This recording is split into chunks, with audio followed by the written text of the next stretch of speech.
পুরুষোত্তমম। পরম দয়াল শ্রী শ্রী ঠাকুর তিনি আমাদের সৎসঙ্গকে আরো প্রখরভাবে এই বিশ্বের বুকে প্রতিটা দ্বারে দ্বারে পৌঁছানোর জন্য এক ঋত্বিক সংগঠন তৈরি করেছিলেন, সেটা হলো জ্যোতিঋত্বিক। আর জ্যোতিঋত্বিক সংগঠনে যারা ছিলেন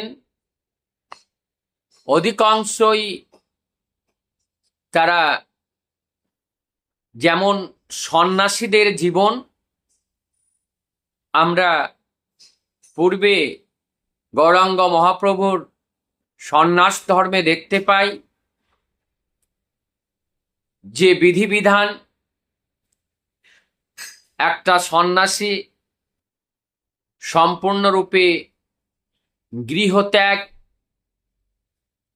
এবং আগামী দিন কি খাবে সেটাও তার ভিক্ষা অন্নে তার জীবন বহন হয়ে চলে। এমনি করে যে জ্যোতি সংগঠন ঠাকুর শুরু করেছিলেন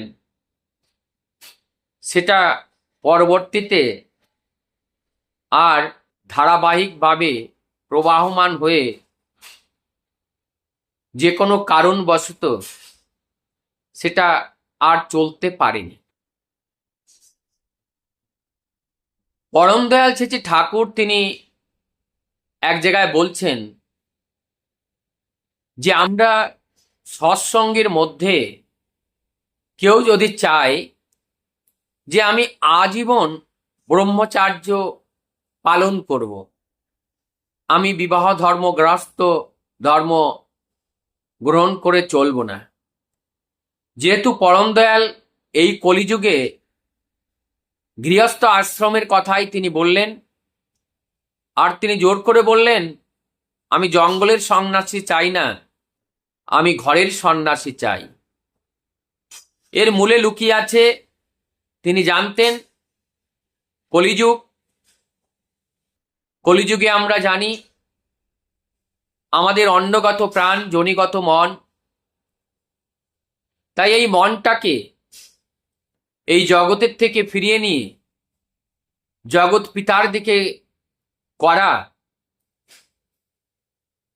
একটা তপস্যা।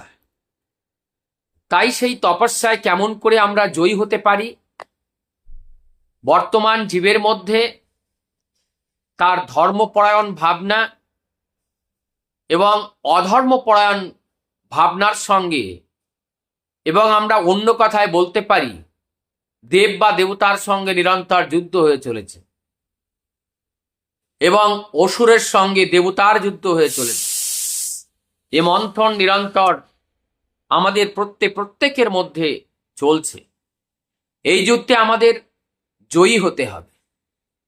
তাই ঠাকুর আমাদেরকে গৃহস্থ আশ্রমকে অবলম্বন করে তার এই মিশনকে আগে নিয়ে যাওয়ার জন্য তিনি আমাদেরকে বিশেষ করে প্রেরণা দিলেন। তবু তার মধ্যে দিয়ে যদি কেউ চায় আমি আজীবন ব্রহ্মচার্য পালন করে পরম দয়ালের কাজ করতে চাই, তিনি কখনো কোনোদিন মানা করেননি। তিনি সাবধান বাণী দিয়ে দিলেন, আজ এই কলিযুগে তামসিক প্রবৃত্তি প্রবল, তাই তাকে পরাজয় করে চলা একটা কঠিন ব্যাপার। পরে এমন কিছু না হয় একুল ওকুল দুকুল চলে গেল, তাই তাকে রক্ষা করার জন্য গৃহস্থ আশ্রমের কথা তিনি বারংবার বলেছেন। কিন্তু কারোর মধ্যে যদি এই বিশ্বাস, এই সংকল্প, ঠাকুরের প্রতি নিষ্ঠা, সমর্পণ, নিবেদন করে যদি সে চায় আমি আমার জীবনকে ইষ্টের কর্মে নিবেদন করব, তার জন্য ঠাকুর বাধা দেননি বা মানা করেননি।